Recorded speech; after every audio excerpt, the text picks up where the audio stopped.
Cine hero Bellamkonda Srinivas జూబ్లీస్ journalist colony వద్ద హల్చల్ చేశారు. రాంగ్ రూట్ లో కారు డ్రైవింగ్ చేశారు. కారుతో ట్రాఫిక్ కానిస్టేబుల్ పై దూసుకొచ్చాడు. దీంతో కానిస్టేబుల్ అడ్డుకొని నిలదీయడంతో శ్రీనివాస్ కారు తీసుకుని అక్కడి నుంచి వెళ్లిపోయారు.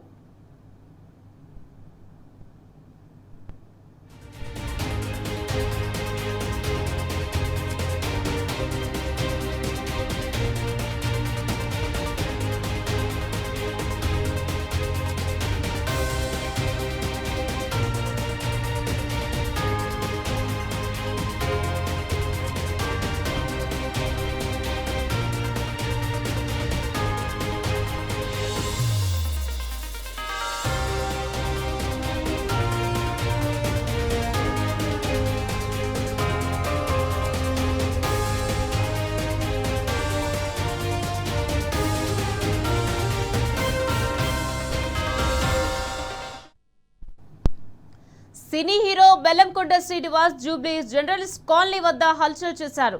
రాంగ్ రూట్ లో కారు డ్రైవింగ్ చేశారు.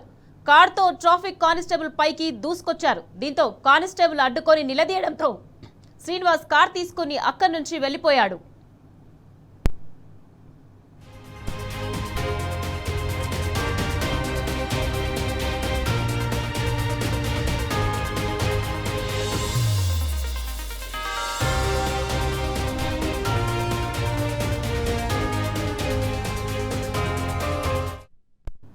రైట్, ఇదే విషయానికి సంబంధించి మరింత సమాచారాన్ని మా క్రైమ్ బ్యూరో చీఫ్ భాస్కర్ అందించేందుకు సిద్ధంగా ఉన్నారు.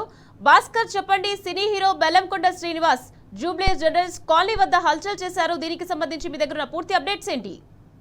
ఆదర్శంగా ఉండాల్సినటువంటి సినిమా హీరోలు, ఇండస్ట్రీకి సంబంధించినటువంటి వాళ్ళంతా కూడా ఇష్టం వచ్చినట్టుగా వ్యవహరిస్తున్నటువంటి తీరు కనిపిస్తోంది. వాళ్ళ ప్రవర్తన వలన వాళ్ళ రోడ్డు పైన నవ్వులో పాలిస్తున్నటువంటి పరిస్థితి కనిపిస్తోంది. సినీ హీరో బెల్లంకొండ శ్రీనివాస్ ఇవాళ జూబ్లీస్ తో జరిగినటువంటి సంఘటన దీనికి అద్దం పడుతున్నటువంటి పరిస్థితి కనిపిస్తుంది. ఆయన రోడ్ నెంబర్ 45 అంటే జూబ్లీస్ చెక్ పోస్ట్ నుంచి రోడ్ నెంబర్ 45 నుంచి వచ్చేటువంటి వెహికల్స్ అన్ని కూడా జర్నలిస్ట్ కాలనీ వెళ్ళాలంటే సివిఆర్ దగ్గర నుంచి యూటర్న్ తీసుకొని రావాలి. కానీ ఆయన రాంగ్ రూట్ లో వచ్చి నేరుగా జర్నలిస్ట్ కాలనీ దగ్గర రాంగ్ రూట్ లో జర్నలిస్ట్ కాలనీ వైపుకు తిప్పాడు. అక్కడే ఉన్నటువంటి విధుల్లో ఉన్నటువంటి కానిస్టేబుల్ అడ్డుకోకపోగా ఓ సందర్భంలో ఆయన పైకి కారు ఎక్కించేందుకు ముందుకు తీసుకొచ్చారు. ఆ సందర్భంలో ఆయన గట్టిగా అరుస్తూ నువ్వు ఎట్లా వస్తున్నావు అంటూ ఆయన పైన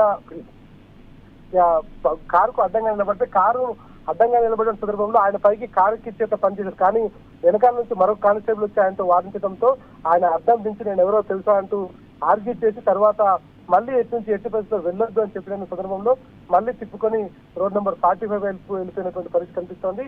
రాంగ్ రూట్ లో రావడమే కాకుండా అడ్డుకోపోయినటువంటి ట్రాఫిక్ కానిస్టేబుల్ పైకి బండి తీసుకెళ్లడం, ఆ తర్వాత అక్కడ ట్రాఫిక్ జామ్ అవుతుండటంతో అందరినీ చూసి అక్కడ మరో కానిస్టేబుల్ వచ్చి అది వారించేటువంటి సందర్భంలో అక్కడి నుంచి తీసుకొని పరారైనటువంటి పరిస్థితి కనిపిస్తోంది. ఇది జరుగుతున్న అక్కడ ఉన్నటువంటి అధికారులు మాత్రం ఎవరు కూడా అక్కడ రాలేదు. ఒకవేళ శ్రీనివాస్ నిజంగానే కాన్షియస్ లో ఉన్నారా లేదంటే ఆయన ఏమైనా డ్రంక్ చేశాడా అనేటువంటిది కూడా తెలియాల్సినంత అవసరం ఉంది. ఏది ఏమైనా విధుల్లో ఉన్నటువంటి కానిస్టేబుల్ పైకి నిర్దాక్షిణ్యంగా కారును తీసుకెళ్లినటువంటి విషయం అక్కడ ఉన్నటువంటి సీసీ కెమెరాను గమనిస్తే అది పూర్తిగా బయటపడుతుంది. ఆయన వచ్చినటువంటి వెహికల్ బ్యాటరీ వెహికల్, ఆ బ్యాటరీ వెహికల్ అక్కడ ఆయన వస్తూ ముందుకు వచ్చి ఒక్కసారిగా కానిస్టేబుల్ పైకి దూసుకెళ్లేటువంటి ప్రయత్నం చేశాడు. ఆ సందర్భంలోనే అడ్డుకోపోయినటువంటి కానిస్టేబుల్ ను ఆయన పైన ఆర్గ్యూ చేస్తూ 5 నిమిషాల సేపు ట్రాఫిక్ అంతా ఆపివేశారు. ఇవాళ జూబ్లీస్ బంజాయిల్ ఉన్నటువంటి ఏరియాల్లో పూర్తిగా ట్రాఫిక్ ఎట్లా జామ్ అవుతుందనేటువంటిది మనం చూస్తున్నటువంటి పరిస్థితి కనిపిస్తోంది. అస్తమానం అక్కడ ఉన్నటువంటి వాళ్ళందరినీ కట్టడి చేయడంలో పోలీసులు తీవ్ర ఇబ్బందులు పడుతున్నారు. కానీ సొసైటీలో కొంత గౌరవం ఉండి ఇండస్ట్రీలో మంచి సందేశాత్మకమైనటువంటి సినిమాలు తీస్తున్నటువంటి వ్యక్తులు ఇట్లాంటి పనులు చేయడం తప్పుడు సంకేతాలకు భావిస్తుంది. వెంటనే ఉన్నతాధికారులు దీనిపైన చర్యలు తీసుకోవాలని మాత్రం నెటిజన్లు తీవ్ర స్థాయిలో మండిపడుతున్నారు. ఈ జరిగినటువంటి ఇన్సిడెంట్ నేరుగా హైదరాబాద్ జర్నలిస్ట్ కాలనీలో జూబ్లీస్ జర్నలిస్ట్ హౌసింగ్ కోఆపరేటివ్ సొసైటీకి సంబంధించినటువంటి కార్యాలయం ముందు ఆ చౌరస్తాలో జరగడంతో అక్కడ ఉన్నటువంటి వ్యక్తులు ఫోటో అక్కడ జరుగుతున్నటువంటి సన్నివేశాన్ని వీడియో రూపంలో తీసి మనకు పంపించడం జరిగింది. మొత్తం ఇన్సిడెంట్ అంతా అక్కడే జరుగుతుంది. కానీ ఆయన చూస్తున్నట్టుగా వివరించి అక్కడి నుంచి అద్దం దింపుకొని ఆయన మొహాన్ని చూపించి అక్కడి నుంచి వెళ్లిపోయినటువంటి పరిస్థితి కనిపిస్తోంది.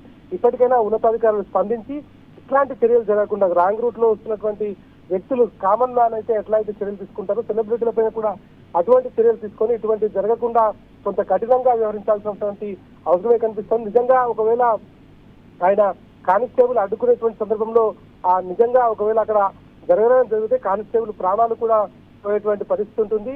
ఉన్నతాధికారులు హైదరాబాద్ లో పోలీస్ వ్యవస్థ, హైదరాబాద్ లో ట్రాఫిక్ పోలీసుల పరిస్థితి, కింది స్థాయి ఉద్యోగుల పరిస్థితి నిజంగా దయనీయంగా ఉంది. కానీ అధికారులు మాత్రం ఇవేవి పట్టనట్టు మిగతా అన్ని రకాల వాటిపైన ఫోకస్ చేస్తున్నారు తప్ప ఇట్లా నిజంగా నిజాయితీగా ఉద్యోగం చేస్తున్నటువంటి కానిస్టేబుల్ల పైన, హోంగార్డుల పైన, వారి పనితీరు పైన దృష్టి పెట్టకుండా కేవలం సెలబ్రిటీలకు కొమ్ము కాస్తున్నటువంటి పరిస్థితి కనిపిస్తోంది. ఇప్పటికే దీనిపైన ఉన్నతాధికారులు, హైదరాబాద్ సంబంధించినటువంటి ట్రాఫిక్ అధికారులు, హైదరాబాద్ పోలీసులు దీనిపైన చర్యలు తీసుకుంటారో లేదో వేచి చూడాల్సిన అవసరం కనిపిస్తోంది. Right, thank you Bhaskar.